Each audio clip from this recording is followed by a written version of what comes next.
Today, we discuss one of the most inspiring and explosive events of the Dance of the Dragons, the Second Battle of Tumbleton. The small merchant town of Tumbleton had already faced devastation. After two of Queen Rhaenyra's dragon riders, Ulf the White and Hugh Hammer, switched sides, the town was sacked and burned to the ground, and those who surrendered were executed. Despite the success, however, Ulf and Hugh proved disloyal once again. This time against King Aegon's forces. Even as the capital swelled with mobs rising against his rival, the two betrayers refused to advance. The delay caused their ranks to slowly dissipate through desertion and disease, but the low-born bastards didn't care. Before long, Hugh crowned himself king instead. Meanwhile, Sir Adam Velaryon, whom Rhaenyra had condemned after hearing of the two betrayers, resolved to defend his honour. How? By taking Tumbleton back for the crown and his queen. After fleeing King's Landing atop sea smoke, he allegedly sought counsel from the Green Men on the Isle of Faces.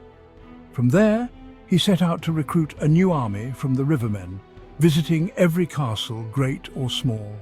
He gathered everyone he could, from old men to young boys. He even convinced the reluctant Elmo Tully to end their neutrality, against the wishes of his bedridden grandsire, Lord Grover. Altogether, Adam forged a new army nearly 4,000 strong. They would certainly be outnumbered, but they had the advantage of surprise. Tumbleton was awakened with the roar of sea smoke as flames filled the air. Hugh rushed to the stables but was slain before he could reach Vermithor. The dragon, alarmed or enraged we will never know, began attacking indiscriminately. Buildings crumbled and fires spread far and wide as the king's younger brother, Daeron, and his dragon, Targaryen, joined the fray. The ground shook with the fury of battle.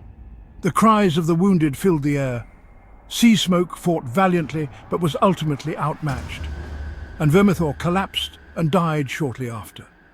Targaryen failed to take flight 3 times before she had to be put down. As the dust settled, the aftermath was a scene of horror. The Blacks were victorious thanks to Adam's brave sacrifice, but at a tremendous cost.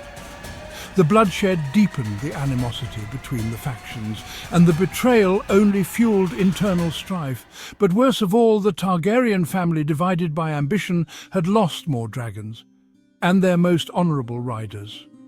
The Second Battle of Tumbleton's far-reaching consequences would haunt the realm for generations.